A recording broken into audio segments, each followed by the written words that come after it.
Situé à plus de 5 km de la ville de Thiévié au Togo, le village de Bolou a hérité de la tradition de l'argile. Dans leur représentation de la nature, la terre est inépuisable, vitale et sacrée. Elle est donc un don de Dieu. L'histoire de la poterie dans le village de Bolou remonte au temps de nos grands-parents.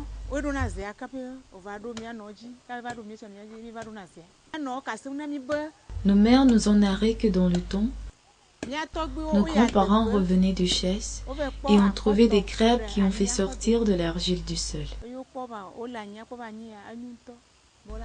Et c'est partant de là qu'ils ont constaté que cette argile était bonne pour la poterie. Inspirés par l'architecture du genre de boule en argile que façonne la guêpe maçonne, nos ancêtres ont pu débuter la poterie.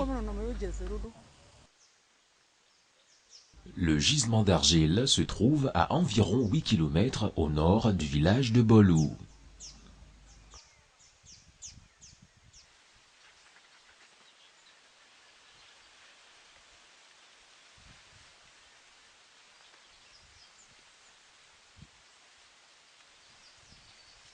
Le trajet pour y arriver se fait à pied. Les populations de Bolou sont spécialisées dans la poterie. Ici, cette activité est exclusivement féminine.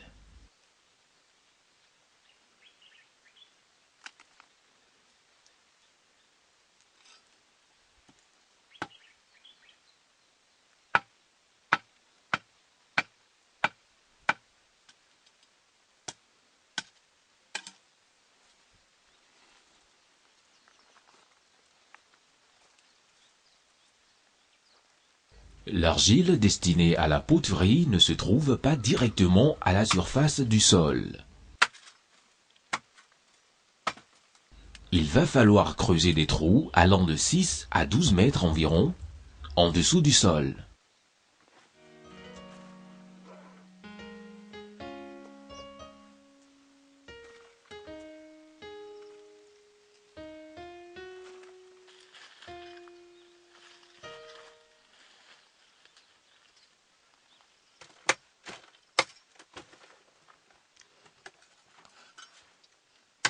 Mythes, légendes, rites initiatiques et techniques entourent la prise de l'argile.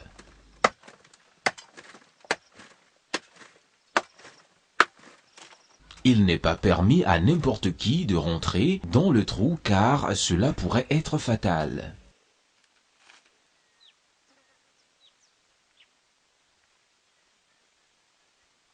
Je suis potière.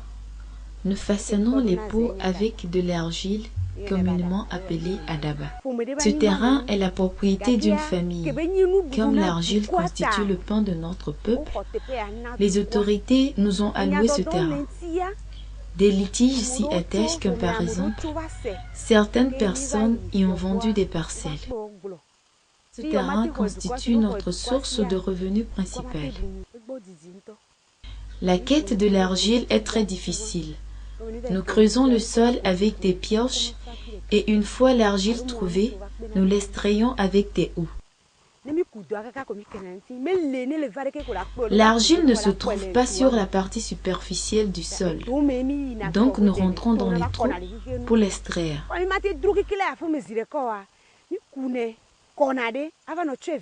Le trou est tellement profond qu'une fois rentré, on est à perte de vue. En janvier dernier, nous avions eu des cas de décès. Elles étaient en train de creuser la terre que subitement, la terre s'est renfermée sur elles. La malchance est survenue et elles y ont laissé leur vie. En saison pluvieuse, le travail est très risqué, car les accidents sont très fréquents. Nous avons pris l'initiative de travailler de façon modérée afin de ne plus y laisser nos vies. Se basant sur la tradition, il n'est pas permis de chanter à l'intérieur du trou. Ce serait comme si on demandait à la terre de danser.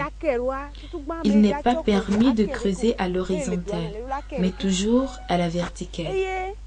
Et quand tu es à l'intérieur du trou et que tu entends les crépitements du sable, tu dois sortir du trou pour voir si c'est un lézard ou pas. Si ce n'est pas le cas, automatiquement vous deviez savoir que le danger est imminent. À l'exemple du cas de Janvier, l'une des personnes est sortie du trou, sentant le danger. Les autres y sont restés pour continuer le travail. Malheureusement, elles y ont laissé leur vie.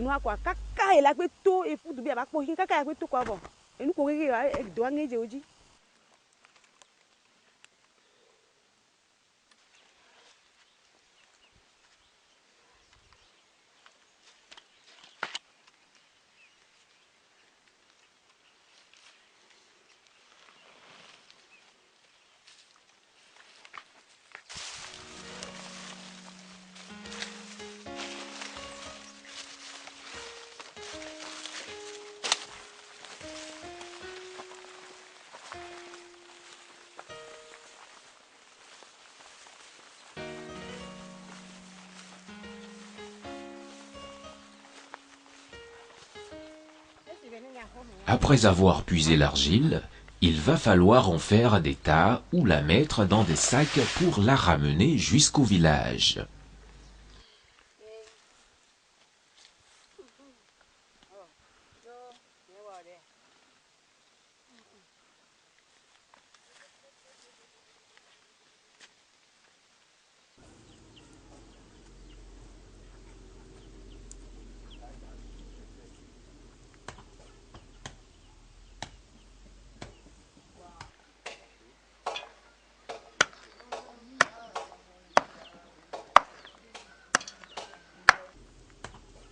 L'argile ainsi puisée est séchée au soleil, battue et triée.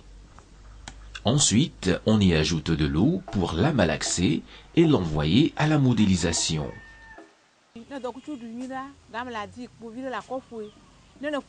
Nous séchons l'argile, nous la battons, puis nous enlevons les mauvais éléments.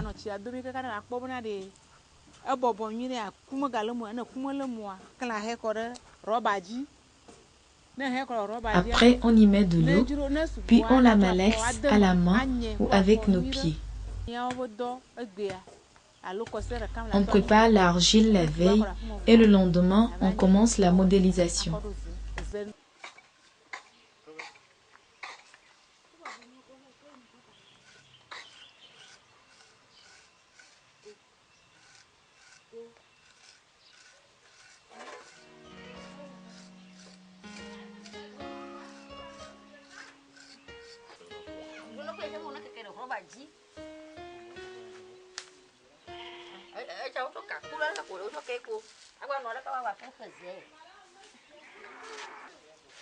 L'étape de la modélisation est toute une architecture.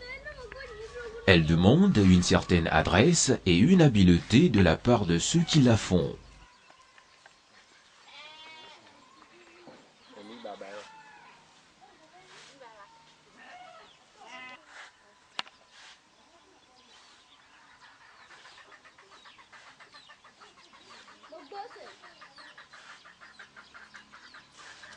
C'est ici que l'argile prend la forme de ce qu'il doit être.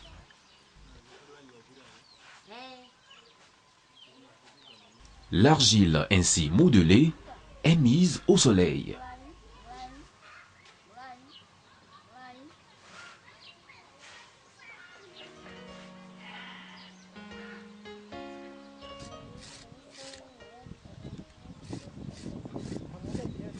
Trois jours plus tard, les divers éléments sont envoyés au raclage afin d'avoir une taille et une forme acceptables.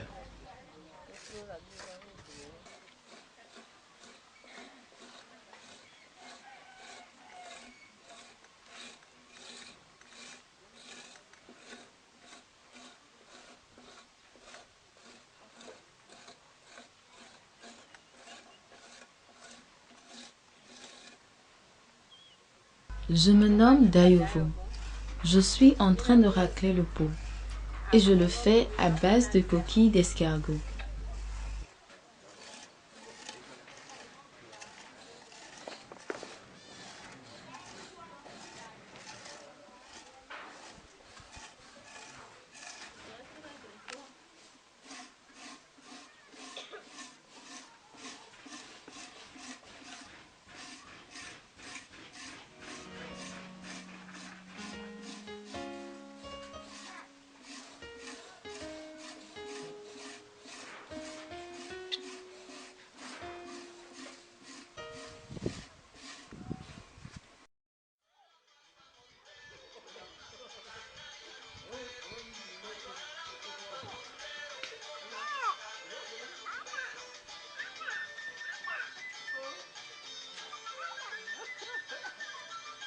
À base de l'argile, les potières de Bolou arrivent à fabriquer